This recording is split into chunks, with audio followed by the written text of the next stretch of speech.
बिस्मिल्लाहिर्रहमानिर्रहीम। Ecology BS zoology 6th semester. हम ecology जो है वो उसमें अपना आज का टॉपिक जो है वो डिकम्पोजिशन डिस्कस करेंगे। एक्चुअली जो हम ये टॉपिक पढ़ रहे हैं वो है factor affecting the stability of ecosystem. कल जो है वो हमने फर्स्ट फैक्टर जो है वो प्रोडक्टिविटी डिस्कस किया था। आज उसी का जो है वो हम सेकंड जो है वो फैक्टर डिस्कस कर रहे हैं, डिकम्पोजिशन। तो आज जो है वो डिकम्पोजिशन की जो है वो डिटेल डिस्कस करने जा रहे हैं। डिकम्पोजिशन जो है इससे क्या मुराद होती है? Break down of organic matter for the release of mineral is called decomposition.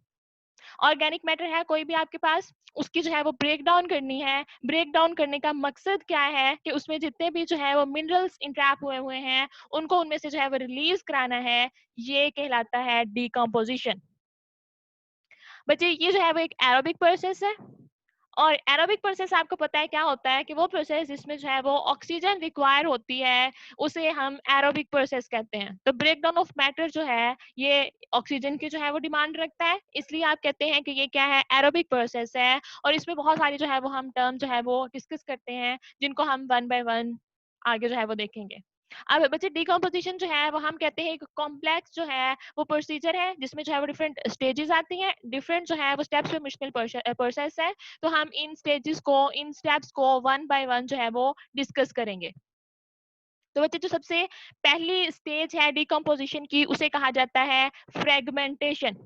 Fragments का क्या मतलब होता है? पार्ट्स में, हिस्सों में, पीसेस में जो है वो डिवाइड कर लेना। तो इसका मतलब क्या हुआ कि fresh leaves which fall on ground undergo partial decomposition. अब इसमें एग्जांपल जो है वो हम लीव्स की ही ले लेते हैं कि जो फ्रेश लीव्स हैं वो गिरते हैं ग्राउंड पे, जमीन पे, और उन्होंने जो है वो क्या होना है, अब उनकी डिकम्पोजिशन होनी है। डिकम्पोजिशन हो लेकिन पार्शियल डिकम्पोजिशन हो, मुकम्मल तौर पे हम कहते हैं वो कंप्लीट डिकम्पोजिशन ना हो जब उनकी, अभी जो है वो उसकी सिर्फ पार्शियल डिकम्पोजिशन हो और उससे जो है वो डेट्राइटस बने, तो ये प्रोसेस जो है वो क्या कहलाता है? फ्रेगमेंटेशन कहलाता है। तो यहाँ पे दो चीजें जो है वो मैंने बताई, फ्रेगमेंटेशन और डेट्राइटस। इसका मतलब ये हुआ बच्चे वो प्रोसेस जिसके जरिए से जो फ्रेश लीव्स हैं उनको जो है वो पार्शियल जो है वो हम कहते हैं उनकी डिकम्पोजिशन की जाती है, उनको छोटे पीसेस में जो है वो डिवाइड किया जाता है। ये प्रोसेस जो है वो फ्रेगमेंटेशन कहलाता है। जबकि वो जो पीसेस बनते हैं, वो जो पार्शियल डिकम्पोजिशन के नतीजे में आपके पास जो है वो प्रोडक्ट बनती है, जो मैटर बन रहा होता है, वो कहलाता है डेट्राइटस कहलाता है। Fresh leaf which fall on ground undergo decomposition. In first step, the leaf undergo partial decomposition to form detritus. This process is known as fragmentation. Breakdown of larger pieces into partially decomposed organic matter. This partially decomposed organic matter is called detritus. Further जो break down होगी वो इस detritus की होगी, और detritus जो है वो उसको आगे जो है वो प्रोडक्ट में कन्वर्ट किया जाएगा। तो बच्चे फर्स्ट स्टेज जो थी वो फ्रेगमेंटेशन थी। अब अगर जो है वो हम सेकंड स्टेज देखें, सेकंड स्टेज में आपके पास जो मटेरियल होगा वो क्या होगा? वो डेट्राइटस होगा, यानी कि पार्शियल जो डीकम्पोज्ड आपके पास ऑर्गेनिक मैटर है उसे अब आपने जो है वो आगे फर्दर उसकी जो है वो डीकम्पोजिशन करानी है। तो ये प्रोसेस जो है वो क्या कहलाएगा? ह्यूमिफिकेशन कहलाएगा। तो ये क्या प्रोसेस है? Conversion of detritus into humus is called humification. अब डेट्राइटस को जो है वो ह्यूमस में कन्वर्ट करना है। अब इसकी ये जो कन्वर्जन है डेट्राइटस से ह्यूमस में, ये प्रोसेस जो है वो ह्यूमिफिकेशन कहलाता है। जो फर्स्ट स्टेप में फ्रेगमेंटेशन के नतीजे में प्रोडक्ट बना था, ऑर्गेनिक मैटर जो पार्शियल डिकम्पोज था जिसे हमने डेट्राइटस कहा था, बच्चे इस डेट्राइटस की फर्दर डिकम्पोजिशन होती है। उस डेट्राइटस पे क्या होता है, बहुत सारे ऑर्गेनिज्म जैसे कि अर्थवर्म जो है वो एक्ट करते हैं और उसको कन्वर्ट कर देते हैं ह्यूमस में, और ये प्रोसेस जो है वो कहलाता है ह्यूमिफिकेशन। अब इससे मजीद जो है वो आगे प्रोसेस जो है वो प्रोसीड करेगा, तो थर्ड स्टेज आएगी डिकम्पोजिशन की जिसे कहा जाता है मिनरलाइजेशन। ये जो है वो लास्ट स्टेज है डिकम्पोजिशन की। बट इसमें क्या किया जाता है कि ये जो डेट्राइटस है उससे ह्यूमस बना था, उस ह्यूमस से जो है वो अब आपने क्या करना है, मिनरल जो है वो उसको रिलीज कराना है। ये कहलाता है मिनरलाइजेशन। मिनरलाइजेशन में क्या होता है? Conversion of humus into minerals is called mineralisation. अब इसका मतलब क्या हुआ कि बच्चे ह्यूमस क्या है, ऑर्गेनिक मैटर है जिसमें तमाम जो है वो मिनरल्स वगैरह शामिल हैं। अब उसकी जो है वो आपने कंप्लीट जो है वो डिकम्पोजिशन उसकी होगी, और उसके नतीजे में उसमें से जितने भी ट्रैप्ड मिनरल्स हैं वो उसमें से जो है वो निकल आएंगे, और जो है ये इस तरह से डिकम्पोजिशन का प्रोसेस जो है वो कंप्लीट होगा। Mineral then enter into soil और वाटर। अगर जो है वो सॉइल पे हो रही है डिकम्पोजिशन तो वो सॉइल का हिस्सा बन जाएंगे, वाटर के अंदर हो रही है डिकम्पोजिशन तो वो वाटर का हिस्सा जो है वो बन जाएंगे मिनरल्स, और इस तरह से जो है वो become part of system and cycle is complete. अब क्योंकि बच्चे आप जानते हैं कि प्लांट ने जब जो है वो सिंथेसाइज करना होता है ऑर्गेनिक मैटर, वो जितने भी मिनरल्स वगैरह जिस भी चीज की जो है वो रिक्वायरमेंट होती है उनको क्या करता है, जमीन से और अपने ये जो है वो एटमोसफेयर से लेता है। एटमोसफेयर से लेके उसने क्या किया, फूड बनाया, उस फूड को क्या किया, कंज्यूमर्स ने इस्तेमाल कर लिया या प्लांट ने जो है वो खुद इस्तेमाल कर लिया। बहुत सारे मिनरल जो है वो प्लांट बॉडी का हिस्सा बन जाते हैं, बहुत सारे मिनरल जो हैं, बहुत सारे एलिमेंट्स जो हैं वो क्या करते हैं, एनिमल बॉडीज का जो है वो हिस्सा बन जाते हैं। फिर अब अगर जो है वो ये तमाम मिनरल्स एलिमेंट्स जो हैं वो बॉडी के अंदर ही ट्रैप रहे तो क्या होगा कि हमारा सिस्टम कभी भी जो है वो अच्छे से नहीं चल सकेगा। अब अगर हमने जो है वो सिस्टम से ये तमाम चीजें ली हैं तो क्या होना चाहिए कि हम ये तमाम चीजें सिस्टम को जो है वो रिटर्न भी कर दें।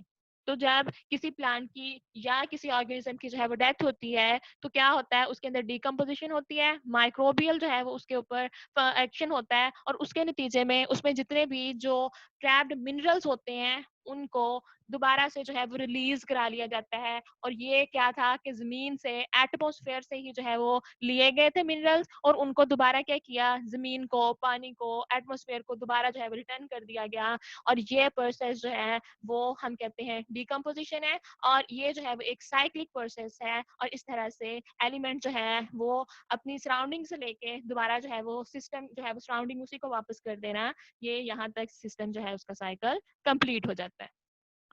वैसे अब जो हम डिकम्पोजिशन का जो है वो डिफरेंट स्टेजेस डिस्कस की हैं, उसमें कुछ और जो टर्म्स हैं वो भी जो है वो हम डिस्कस करते हैं। कुछ और टर्म्स जो इस्तेमाल होती हैं, कैटाबॉलिज्म और लीचिंग। कैटाबॉलिज्म का मतलब क्या होता है बच्चे, जितने भी ब्रेक डाउन रिएक्शन जो है वो इन्वॉल्व होते हैं इस तमाम प्रोसेस में, उसे जो है वो कैटाबॉलिज्म कहा जाता है। क्योंकि बच्चे अभी हमने डिस्कस किया कि सबसे पहले जो फ्रेश लीव थे वो पार्शली डिकम्पोज हुए। पार्शली डिकम्पोज का मतलब क्या हुआ कि उनमें भी जो है वो ब्रेक डाउन हुई, फ्रेगमेंटेशन में भी ब्रेक डाउन होती है। वो पार्शली जो फ्रेगमेंटेड, पार्शली जो डिकम्पोज्ड मटेरियल होता है उसकी फर्दर जो है वो डिकम्पोजिशन होती है और उसे जो है वो हमस बना लिया जाता है। वो जो हिम्मस है उसकी जो है वो मजीद डिकम्पोजिशन होती है और उससे क्या होता है, मिनरल जो है वो रिलीज करा लिए जाते हैं। तो ये फ्रेगमेंटेशन, ह्यूमिफिकेशन, मिनरलाइजेशन, इन तमाम प्रोसेसेस में क्या होता है, ब्रेक डाउन होती है मटेरियल्स की। तो इसे जो है वो क्या कहा जाता है, कैटाबॉलिज्म कहा जाता है। अब इसके बाद जो है वो आपके पास एक नेक्स्ट जो है वो प्रोसेस आता है, एक और नेक्स्ट टर्म आती है जिसे कहा जाता है लीचिंग। अब लीचिंग का जो है वो क्या मतलब है कि बच्चे जो भी उसके अंदर जो है वो कोई पार्ट मिनरल जो है वो अगर जमीन के अंदर जो है वो परकुलेट कर जाए, प्रेसिपिटेट कर जाएं, और वो क्या करें, वहां पे सॉलिडिफाई हो जाएं जाके, और प्लांट्स को जो है वो अवेलेबल ना रहे, तो ये प्रोसेस जो है वो क्या कहलाता है, लीचिंग कहलाता है। मिनरल्स आर फॉर्म्ड और release during decomposition. When it rains minerals percolate in soil, जमीन के अंदर जो है वो सीप कर जाते हैं, अंदर तक जो है वो चले जाते हैं। After certain depth they found appropriate condition, उनको जो है वो फाइन जो है वो टेम्परेचर और फाइन जो है ह्यूमिडिटी वगैरह मिल जाती है। Then they precipitate in solid state, और वो वाले मिनरल जो हैं ये प्रेसिपिटेट कर जाते हैं, सॉलिडी जो है वो सॉलिडिफाई हो जाते हैं, और इस प्रोसेस को क्या कहा जाता है, लीचिंग कहा जाता है।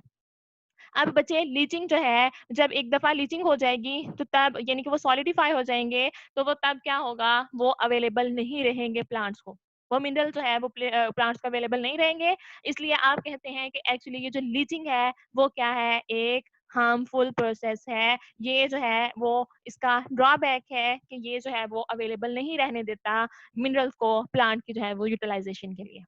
अब इसको जो है वो अवॉइड किस तरह से किया जाता है, लीचिंग जो है वो उसको जो है वो ह्यूमस हम कहते हैं बनता है। आपने देखा था कि जो ह्यूमिफिकेशन का प्रोसेस होता है, डिट्राइटिस से जो है वो ह्यूमस बनाया जाता है। एक्चुअली बच्चे वो जो ह्यूमस होता है ये रेजिस्टेंट होता है टू माइक्रोबियल एक्शन। मतलब क्या है कि इसमें एबिलिटी जो है वो ज्यादा होती है कि ये माइक्रोबियल इन्फेक्ट जो है वो उस एक्शन को रेजिस्ट कर सके। तो क्या होगा कि जब ह्यूमस के ऊपर जो है वो एक्शन स्लो होगा माइक्रोब्स का, तो वो डिकम्पोज स्लो होगा, वो डिकम्पोज स्लो होगा, तो उसमें से बाद उसके बाद होने वाला जो प्रोसेस है मिनरलाइजेशन, वो भी जो है वो स्लो स्लो होगा। कम मिनरल जो है वो उसमें से निकलेंगे ऑर्गेनिक मैटर के, और कम जो है वो जमीन के अंदर जाएंगे, और जितने जो है वो जमीन के अंदर जाएंगे उनको प्लांट अपनी जो है वो नीड के अकॉर्डिंग जो है वो यूटिलाइज कर लेंगे। जरूरत से ज्यादा तो जमीन के अंदर जाएंगे ही नहीं मिनरल, तो इस तरह से उनकी प्रेसिपिटेशन जो है वो भी क्या होगी, कम हो जाएगी। तो humus is resistant to microbial action, so decompose at slow rate. जब जो है वो ह्यूमस कम बनेगा तो उसके बाद जो है वो mineralisation occur slowly, so minerals will not be precipitate and remain available to plants. अब हम कहते हैं कि ये जो ह्यूमस होता है, ये जिस प्लांट्स जिस सॉइल के अंदर जो है वो मौजूद हो, हम कहते हैं कि ये वाली सॉइल जो है वो गुड क्वालिटी की है। वो जरा डार्क कलर की जो है वो सॉइल होती है, और वो गुड क्वालिटी सॉइल होती है जिसके अंदर जो है वो ह्यूमस मौजूद हो, क्योंकि ह्यूमस के अंदर जो है वो ट्रैप्ड मिनरल्स मौजूद हैं। अब उन ट्रैप्ड मिनरल को आहिस्ता आहिस्ता जो है वो रिलीज होगी उसमें से मिनरलाइजेशन के जरिए से, और फिर वो आहिस्ता आहिस्ता प्लांट्स को जो है वो अवेलेबल होते रहेंगे अकॉर्डिंग टू देयर रिक्वायरमेंट। अगर जो है वो हम कहते हैं कि ये रेजिस्टेंट ना होता माइक्रोबियल एक्शन के लिए, तो क्या होना था, बहुत तेजी के साथ माइक्रोब्स ने इसकी जो है वो डिकम्पोजिशन कर देनी थी। उसके बाद इसमें से जो है वो सारे मिनरल जो है वो एक साथ बहुत तेजी के साथ जो है वो रिलीज हो जाने थे। अब प्लांट्स ने तो एकदम सारे से नहीं ना इस्तेमाल कर लेने, उन्होंने तो आहिस्ता आहिस्ता अपनी रिक्वायरमेंट के मुताबिक इस्तेमाल करने हैं। तो जो एक्स्ट्रा होने थे उन्होंने क्या करना था, एक खास जो है वो डेप्थ पे पहुंच के, खास डेप्थ पे पहुंच के उन्होंने क्या करना था, सॉलिडिफाई हो जाना था, प्रेसिपिटेट बन जाने थे उनके, और उन्होंने अनअवेलेबल हो जाना था। तो अब ह्यूमस में डिकम्पोजिशन जो है वो स्लो होती है, उसके बाद मिनरलाइजेशन स्लो होती है, कम मिनरल जो है वो थोड़े थोड़े करके जो है वो उसमें से जो है वो रिलीज होते हैं। इस तरह से प्लांट उनको जो है वो साथ साथ इस्तेमाल करते रहते हैं, और मिनरल जो है वो इस तरह से जाया नहीं होते। ये था डिकम्पोजिशन। और इसके बाद जो है वो इसके मजीद हम जो है वो नेक्स्ट क्लास में उन फैक्टर्स को डिस्कस करेंगे जो कि इस डाउन डिकम्पोजिशन के रेट को जो है वो डिटरमिन करते हैं। कौन सा फैक्टर जो है वो डिकम्पोजिशन के रेट को जो है वो स्पीड अप कर देगा, कौन सा जो है वो स्लो कर देगा। इन तमाम चीज़ों को हम अपनी नेक्स्ट क्लास में डिस्कस करेंगे।